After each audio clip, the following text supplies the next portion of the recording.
Hello students, this is Nidhi and welcome to the Science Brain. Student, today will be the study about the classification of elements and periodicity in properties revision at a glance. Yes, ये video बहुत ज़्यादा important होने वाला है तो इसको last तक ज़रूर देखिए.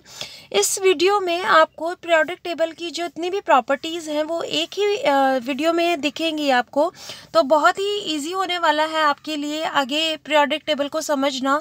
और स्टूडेंट्स, जो ये classification of elements and periodicity in properties हैं, इनमें जो ट्रेंड्स होते हैं उनमें बहुत सारे क्वेश्चन पूछे जाते हैं, तो इनका एक्सप्लेनेशन वे भी मैंने आपको करवाया हुआ है.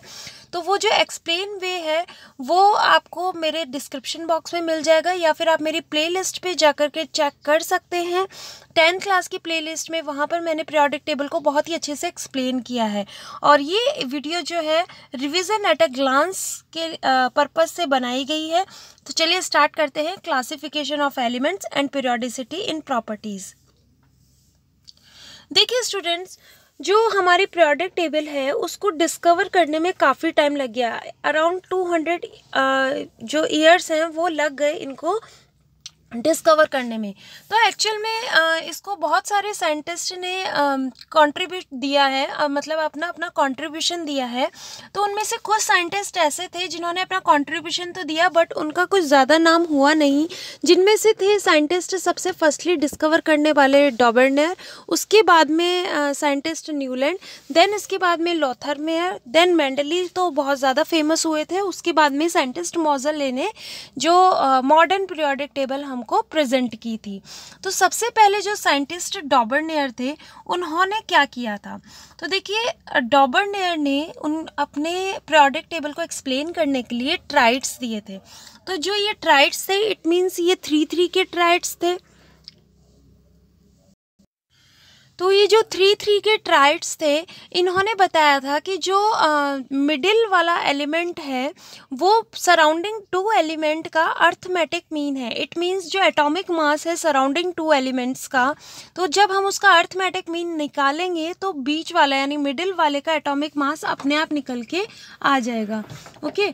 और फिर उसके बाद में उन्होंने बताया कि when 3 elements of a thread are arranged in order of increasing atomic weight, the atomic weight of the middle element was either nearly the same or the atomic weight of the middle element was approximately the arithmetic mean of other 2.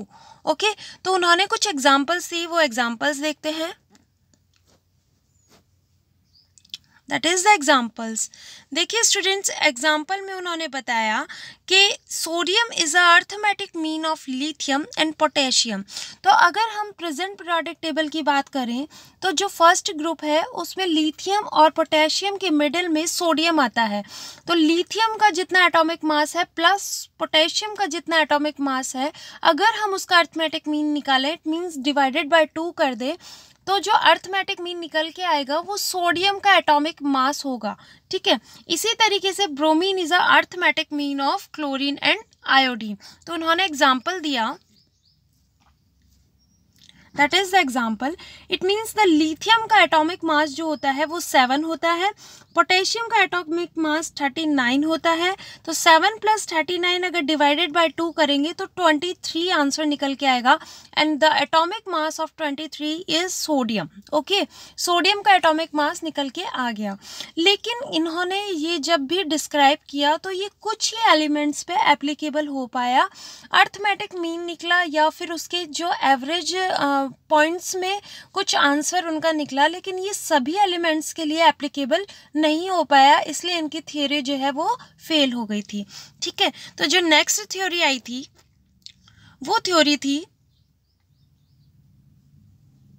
Newland law of octaves.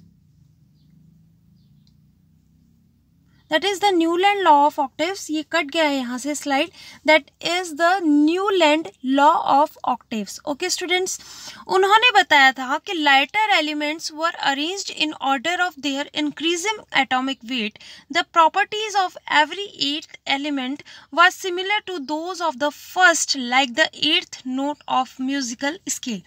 जो scientist Newland थे उनको music का बहुत ही ज़्यादा craze था, इसलिए उन्होंने element यानी पीरियोडिक टेबल को भी अपने सुरों के ताल में ही अरेंज कर दिया। फॉर एग्जांपल जैसे कि सा रे गा मा पा धा नी सा, ये 7 सुर होते हैं। तो जो फर्स्ट सुर होता है वो 7th सुर का रिपीटेड, या फिर हम कह सकते हैं जो 7th सुर है वो फर्स्ट जो सुर है उसका रिपीटेड आता है। इसी तरीके से इन्होंने अपने एलिमेंट्स को अरेंज किया और उन्होंने कहा कि ये जो 8th एलिमेंट है वो फर्स्ट एलिमेंट की प्रॉपर्टी के जैसे ही होगा, but it is applicable to some elements like the calcium तक इन्होंने ये एग्जांपल्स जो है एप्लीकेबल थे। उसके बाद में न तो इनकी केमिकल फिजिकल प्रॉपर्टीज़ मिली और न ही इनके एटॉमिक मास के अकॉर्डिंग ये प्रॉपर्टीज़ अरेंज कर पाए, तो इनकी थ्योरी भी फेल हो गई। ठीक है, नेक्स्ट कुछ एग्जाम्पल्स उन्होंने दिए कि जिस प्रकार हम लोग कह रहे हैं कि फर्स्ट एलिमेंट जो है वो लास्ट 8th एलिमेंट का जो है वो रिजेंबल होगा, तो इसी तरीके से एग्जाम्पल दिया, lithium resemble sodium and potassium and beryllium resembles magnesium and calcium, boron resembles aluminium and carbon resembles silicon. तो ये वो 8th एलिमेंट थे जो फर्स्ट एलिमेंट से रिजेंबल करते थे, बट इसके बाद में वो एक्सप्लेन नहीं कर पाए, तो थ्योरी फेल हो गई। नेक्स्ट थ्योरी जो आई वो साइंटिस्ट मेंडलीव पीरियोडिक लॉ। तो ये जो मेंडलीव साइंटिस्ट थे इन्होंने बहुत ज़्यादा कंट्रीब्यूशन दिया है अपना पीरियोडिक टेबल में, और ये इतने इंटेलिजेंट थे कि इन्होंने पहले ही अपने पीरियोडिक टेबल में जितने एलिमेंट्स इनको पता थे या नहीं थे तो उन्होंने पीरियोडिक टेबल को पहले ही अरेंज कर दिया था, और कुछ ऐसी स्पेस उन्होंने हटा दी थी कि मतलब स्पेस जो है रख दी थी पीरियोडिक टेबल में कि आगे जाके अगर ये एलिमेंट डिस्कवर होंगे तो बिना पीरियोडिक टेबल को डिस्टर्ब किए हुए हम उन एलिमेंट्स को यहाँ पर अरेंज कर सकते हैं। तो Mendeleev periodic table, that is the Mendeleev periodic table, इन्होंने कुछ इस तरीके से पीरियोडिक टेबल जो एलिमेंट्स हैं उनको अरेंज किया और उन्होंने बोला कि 7 तो पीरियड्स होते हैं एंड 8 ग्रुप्स होते हैं। ओके, और एक 0 ग्रुप होता है जो कि उन्होंने सबसे पहले लिखा, जो कि प्रेजेंट टाइम में आज नोबल गैस एलिमेंट्स कहलाते हैं या इनर्ट गैस इफेक्ट्स कहलाते हैं, वो 0 ग्रुप उन्होंने दिया और सबसे पहले पीरियोडिक टेबल में रखा। ओके, अब मेंडलीव पीरियोडिक लॉ की कुछ चीज़ें पढ़ते हैं। Mendeleev arranged non elements in order of increasing atomic wait show similar properties in groups. Students ये ग्रुप्स की स्पेलिंग थोड़ी करेक्ट कर लीजिएगा। देखिए क्या होता है कि मेंडलीव ने जो है अपने एलिमेंट्स को इंक्रीजिंग ऑर्डर में अरेंज किया टू द एटॉमिक वेट के अकॉर्डिंग उन्होंने एलिमेंट्स को अरेंज किया। तो उन्होंने देखा कि जो फिजिकल और केमिकल प्रॉपर्टीज़ थी एक रेगुलर इंटरवल के बाद में मैच कर रही थी। नेक्स्ट जो है gallium and germanium not known at a time, Mendeleev named these elements as eka aluminium and eka silicon. जब उन्होंने पीरियोडिक टेबल को अरेंज किया तो उन्होंने देखा कि कुछ जो एलिमेंट्स हैं वो डिस्कवर नहीं कर पाए थे, लाइक गैलियम एंड जर्मेनियम, तो उनको उन्होंने स्पेस जो है वहाँ पर डेफिशिएंट रखा, यानी उन्होंने स्पेस को वहाँ से या फिर पीरियोडिक टेबल को डिस्टर्ब नहीं किया, वहाँ से पे स्पेस रखा गया और उस स्पेस में उन्होंने 2 एलिमेंट्स को अरेंज किया, लाइक द इक्का एल्यूमिनियम एंड इक्का सिलिकॉन, जो कि फर्दर स्टडीज़ में जर्मेनियम एंड गैलियम एलिमेंट के नाम से डिस्कवर हुए। थर्ड जो है मेंडलीव कंसिस्ट ऑफ 7 हॉरिजॉन्टल रोज, जो हॉरिजॉन्टल रोज होती हैं उनको पीरियड्स बोला गया, that is the 7, and the 9 vertical column called groups. 9 it means कि उन्होंने 8 डिस्कवर किए थे, 1 इज अ 0 ग्रुप, ठीक है, that is the noble gas compounds. Okay, then that is the Mendeleev periodic law. Next we will study about the modern periodic law. ये है बहुत ज़्यादा इम्पॉर्टेंट क्योंकि ये प्रेजेंट टाइम में अभी तक मॉडर्न पीरियोडिक लॉ जो है वो वेरी कर रहा है, बहुत ही इंटरेस्टिंग है और बहुत ही हमारे लिए यूज़फुल भी है। तो देखिए आपको आपकी स्क्रीन पे दिखाई दे रही होगी जो पीरियोडिक टेबल सामने दिखाई दे रही है वही आज की प्रेजेंट टाइम की पीरियोडिक टेबल है।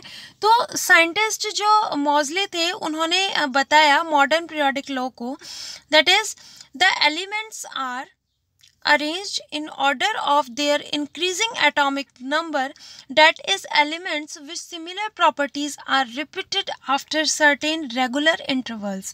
उन्होंने बताया कि अगर साइंटिस्ट मेंडलीव का ड्रॉबैक है, ये उनकी डीमेरिट्स है कि जो एटॉमिक वेट के हिसाब से उन्होंने जो एलिमेंट्स को जो अरेंज किया था तो उनमें कुछ दिक्कत हो गई थी, तो वो एटॉमिक वेट की जगह हमें एटॉमिक नंबर रखने चाहिए।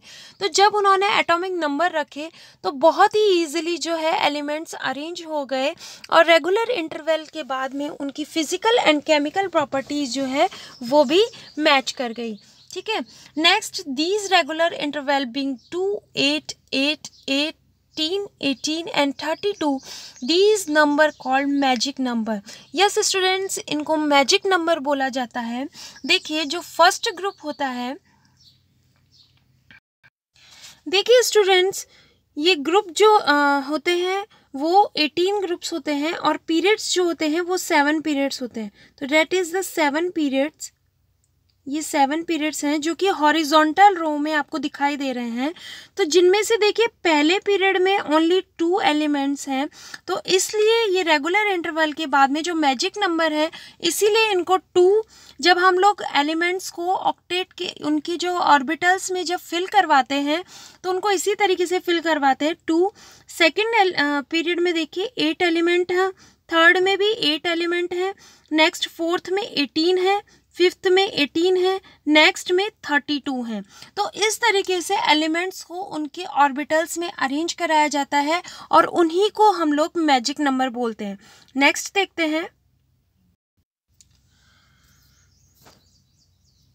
Important points of modern periodic table. तो देखिए बहुत ही ज़्यादा इम्पोर्टेंट हैं, तो ध्यान से सुनिएगा। Modern periodic table, long form of periodic table and Bohr's table, इनको जो मॉडर्न पीरियोडिक टेबल है उसको long form of periodic table भी बोला जाता है एंड बोर्स टेबल भी बोला जाता है। बोर्स जो थे वो साइंटिस्ट थे जिन्होंने मोज़ले को हेल्प दे करके पीरियोडिक टेबल को एक्सप्रेस किया था। ठीक है, next point, it consist 7 periods and 18 groups. जैसे मेंडलीव ने 7 पीरियड्स बताए थे बट 9 ग्रुप्स बताए थे, इन्होंने 7 पीरियड्स बताए as it is but groups को 18 भागों में बांट दिया। Next, first period consist of 2 elements like hydrogen and helium called shortest period. उसको शॉर्टेस्ट पीरियड बोला जाता है बट बिकॉज उसमें केवल 2 ही एलिमेंट्स प्रेजेंट है।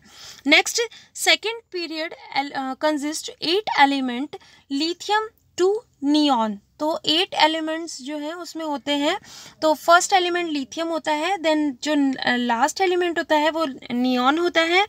Third period consist 8 element sodium to argon. Okay, both second and third period called short period. जो third और नेक्स्ट जो सेकेंड एंड थर्ड पीरियड जो है उसको शॉर्ट पीरियड बोला जाता है और जो फर्स्ट पीरियड है उसको शॉर्टेस्ट पीरियड बोला जाता है। Okay, fourth and fifth period involve 18 elements, both are called long periods. जो फोर्थ और फिफ्थ पीरियड है उसमें 18 एलिमेंट्स प्रेजेंट होते हैं और उनको लॉन्ग पीरियड्स बोला जाता है। Sixth and seventh period involve 32 elements called longest period. उनको लॉन्गेस्ट पीरियड बोला जाता है, जिनमें से कुछ एलिमेंट्स जो है वो निकल के एफ ब्लॉक की तरफ चले जाते हैं क्योंकि उनकी प्रॉपर्टीज जो होती है वो एफ ब्लॉक से सिमिलर करती है। ओके, नेक्स्ट देखते हैं, first block is S block element. तो स्टूडेंट्स, एस ब्लॉक एलिमेंट्स की मैंने कुछ आपको फोटो दी है। उस एस ब्लॉक एलिमेंट्स में 2 जो है वो ग्रुप आते हैं। The first is the alkali metal and second is the alkaline earth metal. तो देखिए एस ब्लॉक जो है एलिमेंट वेरी इंपॉर्टेंट, उसकी जर्नल इलेक्ट्रॉनिक कॉन्फ़िगरेशन होती है NS1-2। ये जब हम लोग फर्दर जब इलेक्ट्रॉनिक कॉन्फ़िगरेशन की क्लास करेंगे उसमें आपको पूरा एक्सप्लेन वे से समझाया जाएगा, बट अभी यहाँ आप इतना ही जानिए कि जो एस ब्लॉक है उसकी जर्नल इलेक्ट्रॉनिक कॉन्फ़िगरेशन NS1-2 होती है। ओके, एस फॉर ब्लॉक के लिए होता है, n फॉर जो होता है वो प्रिंसिपल नंबर के लिए, और 1 - 2 इलेक्ट्रॉन के लिए। इसमें केवल 1 या 2 इलेक्ट्रॉन्स फिल होते हैं। फर्स्ट ग्रुप में 1 इलेक्ट्रॉन लास्ट सब शेल में रहता है, और सेकंड में ग्रुप जो होता है उसमें 2 इलेक्ट्रॉन लास्ट शेल में रहते हैं। Okay, group first hydrogen and alkali metal and group second alkaline earth metal and helium. 14 elements in S block elements. S block में टोटल एलिमेंट्स जो है वो कितने होते हैं? 14 एलिमेंट्स होते हैं। ओके, नेक्स्ट देखते हैं, that is the P block elements. P block elements जो होते हैं वो टोटल 36 एलिमेंट होते हैं। जिस तरीके से जो एस ब्लॉक एलिमेंट्स होते हैं वो मेटल्स होते हैं, तो पी ब्लॉक एलिमेंट्स जो होते हैं वो मेटल और मेटलॉइड्स की फॉर्म में आते हैं। तो general electronic configuration is ns2np1 - 6 होती है, एंड ग्रुप इसमें अरेंज्ड होते हैं, that is 13, 14, 15, 16, 17 and 18। 36 element total होते हैं इसके अंदर। देखिए स्टूडेंट्स, ये जो है ये है 13 group, that is the 14, that is 15, 16, 17 and 18। इस 18 ग्रुप के जो एलिमेंट्स हैं उनको हम लोग नोबल गैसेस बोलते हैं, और ये 0 जो ग्रुप है उसके नाम से भी जाना जाता है, और इनर्ट गैसेस भी इनका नाम है। तो ये पहले ही मेंडलीव ने डिस्कवर कर दी थी, लेकिन जो मॉजले थे उन्होंने उनका अरेंजमेंट थोड़ा सबसे लास्ट में कर दिया पीरियोडिक टेबल के। ये जो है ये फैमिली कहलाती है boron family, that is a carbon family. ये nitrogen family, that is the oxygen family, and ये फैमिली कहलाती है halogen family. Fluorine, chlorine, bromine, iodine जो है गुड फॉर्म ऑफ सॉल्ट्स हैं, और जो आपको येलो कलर में दिखाई दे रहे हैं वो येलो कलर में जितने भी हैं वो सारे मेटलॉइड्स हैं। मेटलॉइड्स का मतलब होता है कि ये जो एलिमेंट्स हैं ये मेटल्स की प्रॉपर्टी भी दिखाते हैं और नॉन मेटल्स की प्रॉपर्टी भी दिखाते हैं। जब इनका 0 डिग्री सेल्सियस टेम्परेचर होता है तो ये नॉन मेटल की तरह बिहेव करते हैं, और जब इनके टेम्परेचर को राइज किया जाता है लाइक 4 डिग्री सेल्सियस तो ये मेटल्स की तरह बिहेव करते हैं। तो that is called metalloids. Okay, next देखते हैं,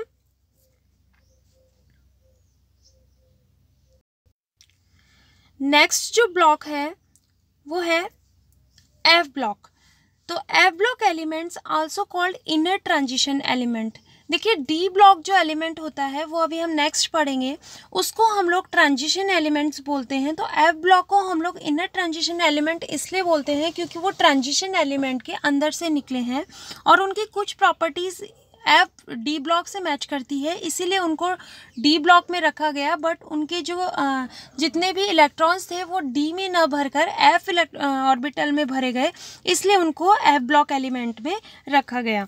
general electronic configuration is n-2 f1 - 14 n-1 d0 - 1 and ns2। Okay, next जो है फर्स्ट सीरीज जो है वो है सीरियम टू लुटेशियम तक in 4f orbitals called lanthanoid and rare earth metal. जितने भी हैं उनकी जो फर्स्ट सीरीज़ है उसको लैंथेनॉइड बोला जाता है और इनको रेयर अर्थ एलिमेंट्स भी बोला जाता है। ओके, सेकंड जो सीरीज़ है वो होती है thorium to lawrencium in 5f orbitals called actinides. इनको बोला जाता है एक्टिनॉइड्स। लाइक देखिए, that is the lanthanoids and that is actinoids. Okay, next देखते हैं, next is a D block elements. Very important, ये डी ब्लॉक एलिमेंट्स से बहुत ज़्यादा क्वेश्चन आते हैं और बहुत ज़्यादा मतलब कंफ्यूजिंग भी नहीं है, बहुत ज़्यादा इंटरेस्टिंग भी है, क्योंकि ये ट्रांजिशन एलिमेंट्स होते हैं, बहुत ज़्यादा अपनी वेरिएबल वैलेंसी को रखते हैं। तो इस वजह से डी ब्लॉक अपने आप में बहुत ज़्यादा इम्पोर्टेंस रखता है। ओके, तो डी ब्लॉक के कुछ पॉइंट्स देखते हैं। D block also called transition element contain 1 to 10 electron in D orbitals. D orbitals में 1 से लेके 10 इलेक्ट्रॉन्स तक फिल किए जाते हैं और इसी वजह से इनको ट्रांजिशन एलिमेंट बोला जाता है, क्योंकि इलेक्ट्रॉन जो है 1 ऑर्बिटल से दूसरे ऑर्बिटल में बहुत जल्दी मूव करता है। नेक्स्ट जो है general electronic configuration of D orbital is n - d n-1, d1 - 10, ns 0 1 0 - 2. Okay, next जो है, these elements include group number 3, 4, 5, 6, 7, 8, 9, 10, 11 and 12. It means इनमें 10 जो होते हैं वो ग्रुप प्रेजेंट होते हैं ट्रांजिशन एलिमेंट में. फर्स्ट ट्रांजिशन सीरीज जो होती है, इसमें 4 सीरीज होती है, 3D, 4D, 5D, 6D, जिसमें फर्स्ट ट्रांजिशन सीरीज में स्कैंडियम से जिंक तक आता है. देन इसके बाद में सेकेंड ट्रांजिशन सीरीज में यट्रियम से लेके कैडमियम तक आता है. थर्ड ट्रांजिशन सीरीज में HF से Hg, मरकरी एंड लैंथेनम जो है वो बीच में होता है. ओके, नेक्स्ट जो है fourth transition series RF, CN and actinides. जो एक्टिनाइड्स हैं वो फोर्थ ट्रांजिशन सीरीज में आते हैं. ठीक है, मैं पहले ही बता चुकी हूँ कि जो थर्ड सीरीज़ है, 3D सीरीज़ है और 4D सीरीज़ है, उसमें कुछ एलिमेंट्स ऐसे थे जिनकी प्रॉपर्टीज़ F ब्लॉक से सिमिलर करती थी, इसीलिए उनको F ब्लॉक में रखे गया. That is lanthanide and actinide. Okay, and next 40 D block elements in the periodic table, यानी 40 टोटल एलिमेंट्स हैं पीरियोडिक टेबल में D ब्लॉक में. ओके, नेक्स्ट देखते हैं, that is the D block elements. ये इसमें देखिए, that is the 3D series, 4D, 5D and 6D. Okay, तो ये 3 ही ज़्यादा इम्पॉर्टेंट हैं. स्टूडेंट्स, मैंने आपको बहुत इजीली इनके एलिमेंट्स को याद करने की ट्रिक बताई है, तो अगर किसी ने नहीं देखा है तो मेरी पीरियोडिक टेबल के लिंक में ज़रूर जाइए और वहाँ पर आपको मिलेगी बहुत ही ईजी ट्रिक्स पीरियोडिक टेबल को याद करने के लिए थ्रू एनिमेशन. ओके, नेक्स्ट देखते हैं. Yes student, next is the trends of periodic table. ये ट्रेंड्स बहुत ज़्यादा इम्पॉर्टेंट हैं, बहुत बार एग्ज़ाम में पूछे जाते हैं. ट्रेंड्स का मतलब होता है कि हम लोग जैसे ही हम पीरियोडिक टेबल पढ़ते हैं तो उनमें से ग्रुप्स और जो पीरियड्स होते हैं वो कुछ ट्रेंड्स वेरी करते हैं. लाइक उनकी फिज़िकल और केमिकल प्रॉपर्टीज़ के हिसाब से जो पीरियोडिक टेबल है उनको अरेंज किया गया था. तो उनको किस तरीके से अरेंज किया गया एलिमेंट्स को, वो हमें बहुत अच्छे से पता होना चाहिए. ओके, तो फर्स्टली हम लोग स्टडी करेंगे एटॉमिक रेडियस. ओके, तो एटॉमिक रेडियस के बारे में स्टडी करते हैं. Atomic and ionic size. Firstly student, atomic and ionic size होती क्या है? तो students, atomic and ionic radius होता क्या है? देखिए, एटॉमिक एंड आयोनिक रेडियस जो है वो हमारे जो एटम्स होते हैं, यानी जो एलिमेंट्स होते हैं, वो एटम के का ही जो सम्मिलित रूप होता है उसको एलिमेंट बोलते हैं. तो जब हम एलिमेंट्स का डिस्क्रिप्शन करते हैं तो एटम्स में जो है इलेक्ट्रॉन्स भरे जाते हैं. ओके, तो उसमें सबसे पहले जो होता है वो न्यूक्लियस होता है. देखिए, सबसे पहले क्या होता है, that is the nucleus. The proton and negative are nucleons are present in this and they are the shells. ये शेल्स होते हैं. ओके, तो एटॉमिक एंड आयोनिक साइज क्या होता है, जो लास्ट शेल होता है उससे लेकर के जो न्यूक्लियस होता है उसके बीच की दूरी जो है वो एटॉमिक रेडियाई कहलाती है. एंड जो आयोनिक साइज होता है, अगर ये इलेक्ट्रॉन बाहर निकल जाए उसके बाद जो एटम की साइज रह जाती है, या फिर कोई हम लोग इलेक्ट्रॉन गेन कर ले, एटम इलेक्ट्रॉन गेन कर ले, उसके बाद में जो एटम की साइज होती है वो आयोनिक साइज कहलाती है. ओके, तो एटॉमिक एंड आयोनिक साइज के बाद में हम लोग पढ़ते हैं, दैट इज़ फर्स्ट, ये 2 चीज़ों में वेरी करती है, ग्रुप एंड द पीरियड्स. तो ग्रुप जो होते हैं वो टॉप टू बॉटम वेरी करते हैं एंड पीरियड्स जो होते हैं वो लेफ़्ट टू राइट वेरी करते हैं पीरियोडिक टेबल में. तो सबसे पहले ग्रुप के बारे में स्टडी करते हैं. Atomic and ionic radii increase from top to bottom due to increase the number of shells. देखिए, जैसे ही हम लोग पीरियोडिक टेबल को देखेंगे तो टॉप टू बॉटम जब हम जाएंगे, यानी ऊपर से नीचे जब हम पीरियोडिक टेबल में जाएंगे तो कंटिन्यूसली पीरियड्स जो होते हैं वो इंक्रीज हो रहे हैं 1 by 1. तो पीरियड्स जब इंक्रीज हो रहे हैं, it means increasing of shells. जो पीरियड्स जो हैं वो इंडिकेट करते हैं शेल को. तो जैसे ही पीरियड्स इंक्रीज होंगे तो शेल भी इंक्रीज होंगी, और शेल इंक्रीज होंगी तो इट मीन्स कि जो एटम की साइज़ है वो इंक्रीज होगी. तो हम लोग कह सकते हैं टॉप टू बॉटम जो है एटॉमिक रेडियस इंक्रीज होती है इन ग्रुप्स में. फिर हम पढ़ते हैं periods. Atomic and ionic radii decrease from left to right due to progressive increase in the effective nuclear charge. देखिए जैसे हम लोग लेफ़्ट टू राइट जाते हैं तो पीरियड सेम रहता है, इस वजह से शेल्स जो हैं वो इंक्रीज़ नहीं होती हैं। सेम शेल्स में एटॉमिक नंबर इंक्रीज़ होने के कारण इलेक्ट्रॉन इंक्रीज़ होते हैं। तो जैसे जैसे इलेक्ट्रॉन इंक्रीज़ होते हैं left to right nuclear charge भी इंक्रीज़ होता है। न्यूक्लियर चार्ज इंक्रीज़ होने के कारण बाहरी इलेक्ट्रॉन अंदर वाले प्रोटॉन के साथ अट्रैक्शन शो करता है। अट्रैक्शन शो करने के कारण जो साइज़ होती है वो डिक्रीज़ हो जाती है। इसीलिए पीरियड्स में लेफ़्ट टू राइट जो है atomic and ionic radii decrease होती है। ओके, नेक्स्ट ट्रेंड्स देखते हैं। ट्रेंड्स इन पीरियोडिक टेबल में नेक्स्ट जो है वो है आयोनाइजेशन एनर्जी। ओके, जो आपको येलो कलर से जो एरो दिख रहा है वही आयोनाइजेशन एनर्जी किस तरीके से ग्रुप में वेरी करती है और किस तरीके से पीरियड में वेरी करती है वो देखते हैं। तो आयोनाइजेशन एनर्जी जो है वो ग्रुप में किस तरीके से वेरी करती है, देखिए in top to bottom ionisation enthalpy is decreased due to shell increased and electron use minimum energy to remove itself। Firstly students ionization energy होती क्या है? देखिए आयोनाइजेशन एनर्जी वो एनर्जी है जब हम एटम्स लेते हैं, एटम्स के अंदर जो इलेक्ट्रॉन प्रेजेंट होते हैं आउटर शेल में, तो उस आउटर शेल के इलेक्ट्रॉन को उस एटम से बाहर निकालने के लिए जितनी भी एनर्जी की हमें आवश्यकता होती है, मिनिमम एनर्जी रिक्वायर्ड चाहिए उस इलेक्ट्रॉन को बाहर निकालने के लिए, उसी को हम लोग आयोनाइजेशन एंथैल्पी या फिर आयोनाइजेशन एनर्जी कहते हैं। अब ये किस तरीके से ग्रुप में वेरी करती है और किस तरीके से पीरियड में वेरी करती है, देखिए टॉप टू बॉटम जो है वो आयोनाइजेशन एंथैल्पी डिक्रीज होती है due to increasing of atomic radii. देखिए एटॉमिक रेडियाई जब है इंक्रीज हो जाएगी तो अट्रैक्शन अपने आप ही कम हो जाएगा, क्योंकि शेल्स इंक्रीज हो जाएंगी तो बाहर वाले इलेक्ट्रॉन का न्यूक्लियस के जो प्रोटॉन है उसके साथ अट्रैक्शन कम हो जाएगा। अट्रैक्शन जब कम हो जाएगा तो जो इलेक्ट्रॉन है उसको ईजिली हम लोग बाहर निकाल लेंगे, तो एनर्जी हमें बहुत ही कम लगानी पड़ेगी। इस वजह से टॉप टू बॉटम या फिर इन ग्रुप्स आयोनाइजेशन एंथैल्पी डिक्रीज होती है। ओके स्टूडेंट्स, देन नेक्स्ट हम पढ़ते हैं पीरियड्स। ओके, पीरियड्स में देखिए in left to right ionization enthalpy is increased due to nuclear charge increased and the attraction of outermost electron and nucleus is also increased. देखिए जब हम लोग left to right very करते हैं तो left to right very करने पर atomic size जो है वो न्यूक्लियर चार्ज बढ़ने के कारण डिक्रीज़ हो जाती है। तो डिक्रीज़ होने के कारण अट्रैक्शन क्या हो जाता है, बहुत ज़्यादा बढ़ जाता है, क्योंकि जो पास आ जाएगा बाहरी इलेक्ट्रॉन जो है वो न्यूक्लियस के बहुत पास आ जाएगा, अट्रैक्शन बढ़ जाएगा।